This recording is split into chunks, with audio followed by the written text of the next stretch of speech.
우리 전태일 집사 얘기한 대로 하면 굉장히 중요한 포인트인데 어느 날 본전 생각이 난다고. 거기 멈추게 돼 있어. 근데 그거를 미쳤는 줄 알면서 따라가야 되는 거예요.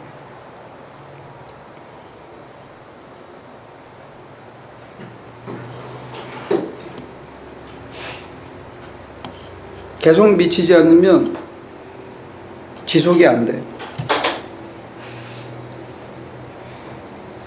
본전 생각이 나서 내 거 챙기기 시작하면 딱 멈춰버려 그냥. 사막을 2번 경험하는데 작은 사막은 이때마다 경험. 긴 사막은 은혜의 바다가 깊어진 다음에나 아무한테나 찾아오는 게 아니고 정말로 잘 따라간 사람한테만 홀로 버림받은 경험이 오는데 그 전에 우리가 멈추면 사막을 금방 경험하게 돼. 그래서 갈증을 느끼게 돼요. 심령이 갈라 터지게 만든다고. 그래서 차라리 은혜 받지 못한 것보다 못할 때도 있어. 그래서 계속 따라가는 거예요.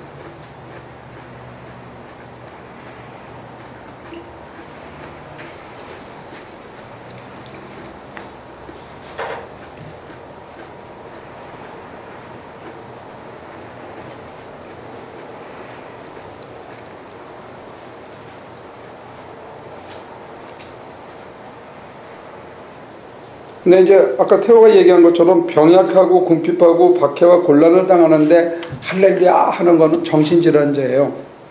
근데 그 정신질환자들이 세상 사람들하고 살면서 코핑 스킬을 가지고 자기 생활을 정상적으로 꾸려가면서 다른 사람에게도 도움이 되고 자기 생활도 어느 정도 유지하고 다른 사람들이 힘들 때 롤 모델이 되면 그걸 종교인이라고 부르는 게 그때는. 그러니까 일반 정상적인 인간들하고는 달라요. 그러면서는 정신질환이라고 그러는데 우리가 정신질환자들 가까이서 보잖아요. 여기도 보고. 디프레스 되면 아무 펑션을 못하거든. 펑션을 못한다고요. 기능을. 사람으로서 그 공동체 구성원으로서의 아무런 역할을 못해. 지금 우리 교회 왔을 때 제임스 정도 되면 계속 시켜가지고 물 나르고 빵 나르고 빵 싸고 커피 끓이고 여기 앉아있는 사람들보다 훨씬 일 많이 해요. 그건 강제로 시켜서 그렇게 훈련이 되어진 것뿐이라고. 그러나 보통의 경우는 펑션을 못해. 심해지면 자기 몸 하나 가누는 것도 못해. 그게 우리가 말하는 소위 정신질환들. 근데 예수한테 미친 사람들이 지발로 지가 신이 나서 집앞을 싸가지고 지돈을 써가면서 와서 미리 설거지하고 청소하고 신나서 그거 하면 그 사람을 정신질환으로 부르든 멀쩡한 놈이라 부르든 맛이 같다고 부르든 그게 무슨 상관이죠. 그 사람한테는 지가 좋아서 하고 그게 다른 사람한테도 도움이 되는데 그거는 그냥 상식을 가진 사람들이 붙인 레이블링이죠. 그 사람의 삶이 다른 사람한테도 도움이 되고 자기도 의미를 느끼면서 지금까지 살던 삶보다는 이 삶이 좋다라고 느끼면서 사는데 그런 삶이 다른 사람에게 발런티어 웍도 하고 자기 재산을 확 내놓고 어렵고 힘든 사람들이 살도록 자기가 피땀 흘려 번 돈을 하나도 안 아깝게 내놓으면 도대체 어떤 인간이 정상적인 인간이에요. 근데 그런 의미에서 나는 태호가 한 가지 더 생각했으면 좋을 것 같아요. 더 끌고 나가면 이 삶이 좋기 때문에 그렇게 하는 거야. 이게 좋다는 맛이 아직 안 들어와서 그런 거지 이게 그 전보다 훨씬 좋고 편하고 내가 의미가 있고 이렇게 사는 게 참 좋구나. 후회가 없구나. 다운이 덜 되는구나. 우울해지지 않는구나. 막 사람을 향한 분노가 없어지는구나. 내 마음에 어떻게 사람이 안 밉지? 저 정도 되면 꼴보기 싫었어야 되는데 어떻게 저게 그냥 참아지지? 자기 스스로 놀라는 잠잠한 자리가 있다는 게 미친놈들은. 대사회적인 공헌뿐만이 아니고 내가 스스로 생각했을 때 옛날보다 더 낫다는 자기 확인이 있기 때문에 그렇게 가는 거죠. 얼마나 우리가 야근데 그 짓을 해. 지가 안 좋은데 그걸 누가 해? 안 그러겠어? 응?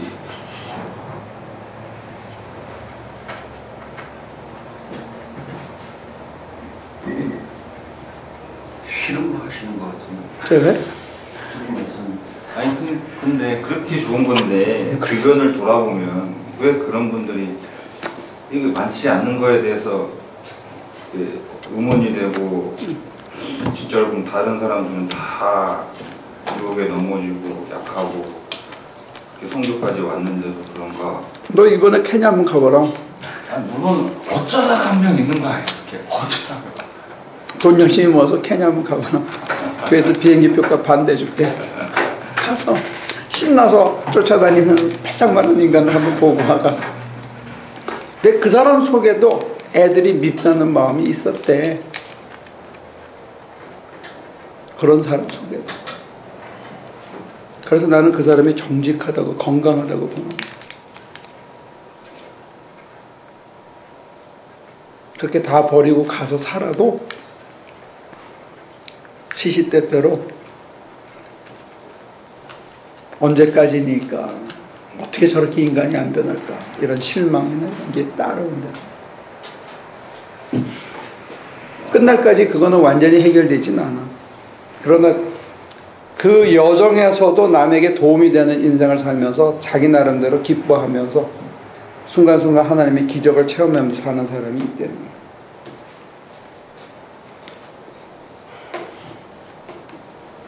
너도 한번 던져봐. 그게 믿기는 장사 아닌데. 궁금해서 그 뭐냐 기독교 서점에 가서 이제 선교에 관한 책들을 하나 눈에 들어오는 책이 하나 있어서 자세하게 이제 분석하는 뭐 이런 내용들이 있더라고요. 근데 그 중에 하나가 이제 왜 선교지에서 이렇게 진짜 선교라기보다는 뭐 건축에 관해서 선교지가 부흥하는 거 보고해야 되고 사람들이 뭐 몇 명 모였다라는 것들을 왜 그렇게 이렇게 하느냐에 대해서 그 근본적인 지적이 나온 것 중에 하나가 한국 이제 후원하는 교회들도 그렇고 그리고 너무 이제 축복 신앙 그러니까 그 근본을 더 따져 보면은 한국 교회에서 뭐 한국 그 신학교들이 그렇게 가르쳐 왔고 보수적이면서 뭐 근본적인 주의자라고 하지만 실질적으로는 뭐 물질 대형 교회들에게 후원받는 선교사들 입장에서는 이렇게 보여져야 되는 그런 것들이 많아야 되기 때문에 어쩔 수 없었다. 더 근본으로 따져보면은 뭐 박흥용 박사의 뭐 그런 잘못된 뭐 선교 지침이나 그런 부분들이 있어서 그 뿌리가 계속적으로 지금까지 한국에 자리 잡고 있는 게 아닌가 이렇게 하는데 그렇게 말을 계속 따지다 보면 말씀하신 대로 케냐나 한번 가야 그렇게 한 분 계시고 물론 이렇게 이게 이 길이 이 정도로 가문에 콩나듯이 그렇게까지 불가능한 건 아니니까 가시겠죠 물론. 근데 이렇게 어려운 건가요? 아니 어렵다라고 표현하면 좀 이상하겠지만.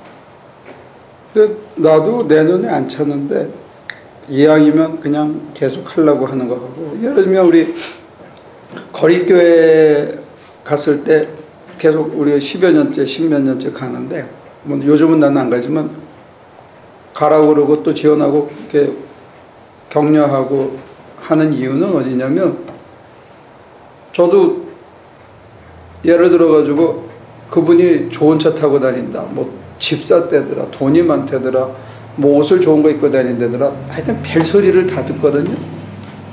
근데 그렇다고 멈출 일은 아니라는 게 우리가 뒷골이만큼 도와줍니다. 그냥 끈질기게 하는 거예요. 그 사람들이 날 보면 더 형편없을 거거든. 그냥 하는 거예요. 우리가 뭐 이렇게 얘기하면 갑자기 슈바이처를 떠올리고 갑자기 무슨 성 프란시스 같은 사람 아니면 아닌 것처럼 근데 난 중요한 건 뭐냐면 어떤 업적 전에 내가 태호한테 여러 번 물어봤는데 너 멕시코 사람들을 향해서 사랑의 불길이 타오르느냐? 물어봤다고 여러 번. 저 사람들 진짜 사랑하는 마음에 이게 이제쯤엔 불이 붙었냐? 안 붙으면 그만둬야 된다. 저처럼 차가운 이 얼음같이 차가운 사람들 여러분들을 향한 사랑이 그 얼음 위에서 이렇게 살살 타는데 그러니까 목회하죠. 여러분들 전혀 안 보이시겠지만 얼음이 타는 건 모르십니까?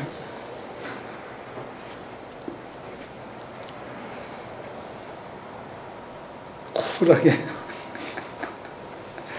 그거 없으면 못하죠. 그거 없으면 다른 어떤 목적이 있어야 이걸 할 수 있습니다. 저처럼 생기기를 얼음 덩어리가 꽉 차게 생겼으면 얼음에 불이 붙는 체험이 있어야 되고 그게 유지가 되지 않으면 이게 얄미워서 못해요. 열불나고 화병 생기지.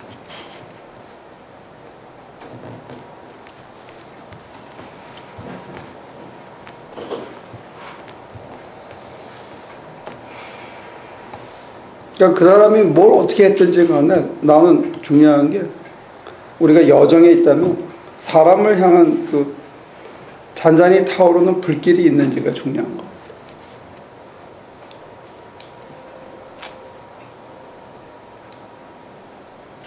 거기서 그 아까 목사님 그러셨던 자기암시라는 게 그것도 마찬가지로 그 자신을 볼 때 항상 자기 기준의 잣대가 있잖아요. 뭐 그렇게 그 무슨 아름다운 채색된 얘기를 하는 게 아니고 자기를 수없이 살펴서 자기한테 가장 냉철한 자기가 쳐다봤을 때 자기가 놀라는 체험을 한다는 거예요. 얼음처럼 차가운 게 나는데 어떻게 내 안에 이런 불이 언제 붙었을까? 이런 놀람이 있어서 유지가 된다는 거예요. 그걸 내가 불길을 집어넣어서 나는 그래도 사랑해야지 이런 암시를 집어넣거나 그래도 나는 목사인데 이러면 그건 가짜지. 아까 얘기한 게 어떤 순간의 변화를 얘기를 자꾸 했는데 그걸 놓친 것 같아. 어느 날 주님의 손길이 나를 변화시킨 것을 내가 놀라는 거야. 그래서 내가 이제는 과거로 돌아갈 수가 없어. 과거가 아무리 아름답고 컬러풀하게 보여도 지금 이 척박한 오늘이 좋기 때문에 내가 돌아갈 수가 없는 거야. 근데 그 이유가 뭐냐면 내 안에 임하신 그분의 잔잔한 불길이다. 상징으로 내가 표현했지만 파란 불길이야. 파란. 얼음처럼 차가운.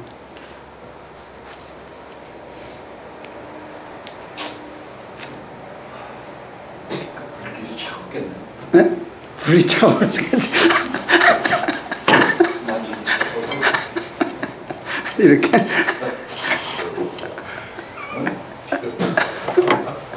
아, 차가 그런 게.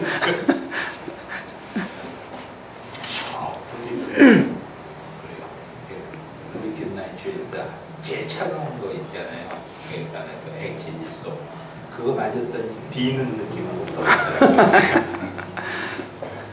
그래서 그 차가움이 사람을 끈질기게 물고 늘어져서 그 사람을 변화시켜야 돼요. 찔김.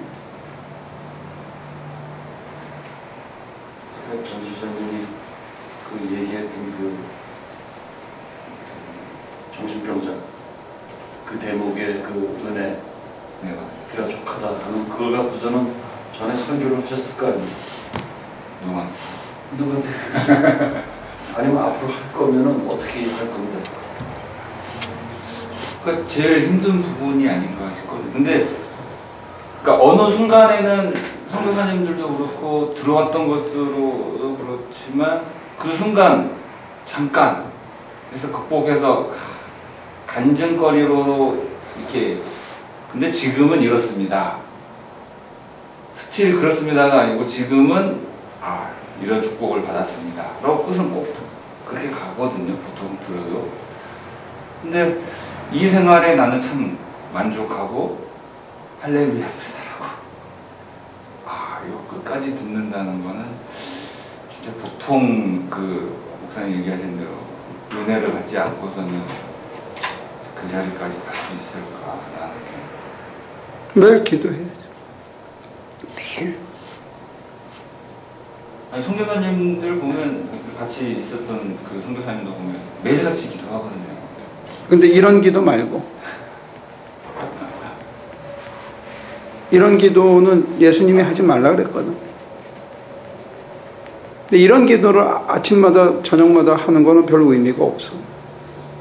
내 가슴을 찢는 기도, 자기를 들여다보고 회개하는 기도, 그분에게 맡기는 기도, 다 드리는 기도, 이런 게 중요한 기도지. 먼저 그의 의원을 이렇게 나누다 보면 믿음 없다는 소리를 하는 거죠. 사람들이 오히려 왜 우리가 이제 평소 들어왔고 많은 책들이 하는 얘기가 박혀 있는 생각 자체가 이제 기도하고 손들고 막 하나님의 보좌를 움직이고 뭐죠? 주여 삼창하고. 근데 그런 거에 대해서 따르게만 이렇게 얘기하려고 하면 너무 불교적인 색깔 아니냐, 무슨 명상이냐, 뭐 자기를 돌아 무슨 또 그런 얘기만 또 많이 들으니까. 그래서 홍정수 교수가 뒤집다 열받고 얘기하다가 결국 눈에 가시가 돼서 쫓겨났는데, 그 양반이 목사들한테 한 가장 심한 욕이 성경을 읽어라 했어. 성경을 안 읽어. 그분들도 읽는데 그쪽에만 눈이 계속 꽂히는 거잖아요. 아니야. 내 지금 친하게 지내는 정내신 목사라고 있는데 완전히 보수 꼴통의 아주 근본주의적 신학을 갖고 있는데 그 사람은 성경을 거의 한 100독했어. 그래서 그 사람이 얘기하는 성경은 오히려 내가 보면 다른 사람들보다 훨씬 정확해. 그리고 내가 성경을 코트해서 얘기하면 훨씬 빨리 알아들어. 그건 많이 읽어서 그래. 우리처럼 분석해서 읽지 않으려면 100번을 읽으면 이해가 돼. 성경을 안 읽어서 그래, 성경. 이거 나오면 욕하겠지만 사람들이 성경을 안 읽는 거야. 주기철 목사가 감옥에 갇혀서 요한계시록을 100독하고 획돌았잖아. 성경을 안 읽는데 우리가 그냥 주섬주섬 들은 얘기 가지고 그냥 건성으로 읽는 거지. 그 사람처럼 아침에 나 같이 이번에 일주일 동안 여행을 했는데 일어나면 나는 반쯤 비스듬히 한 서너 시부터 있고 그 사람은 한 4시쯤 되면 일어나가지고 성경책 읽어. 2시간 가까이. 아니면 한 1시간 성경책 읽고 일어나서 걸어. 매일 읽더라고. 여행을 가서도. 바로 성경이 한 걸 정확하게 우리가 몰라서 그래. 나는 그런 의미에서 굉장히 축복받은 게 지난 10몇 년 동안은 매주 한 장씩 여러분들하고 이렇게 쪼개면서 공부를 했거든. 구약은 난 잘 몰라요. 신약만 내가 몇 번을 했다고. 게다가 마태복음부터 쭉 설교를 해가지고 지금 디모데 후서까지 왔죠. 이런 축복이 어디 있어? 그래서 내가 도망 못 가는 거예요. 한때 내가 잘난 체인데 내가 신학책 읽은 거, 불교책 읽은 거 합치면 한 5,000권 이상 읽었더라고. 그거 가지고 내가 잘난 체죠. 근데 그게 이 성경 앞에는 진짜 백지장 같은 거예요. 이 심오해요. 진짜.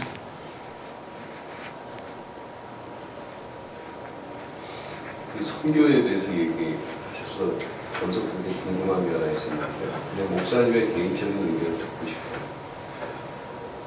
선교도 중요하지만 세상에서 자식을 키우는 일이 더 중요하지 않나 싶은 게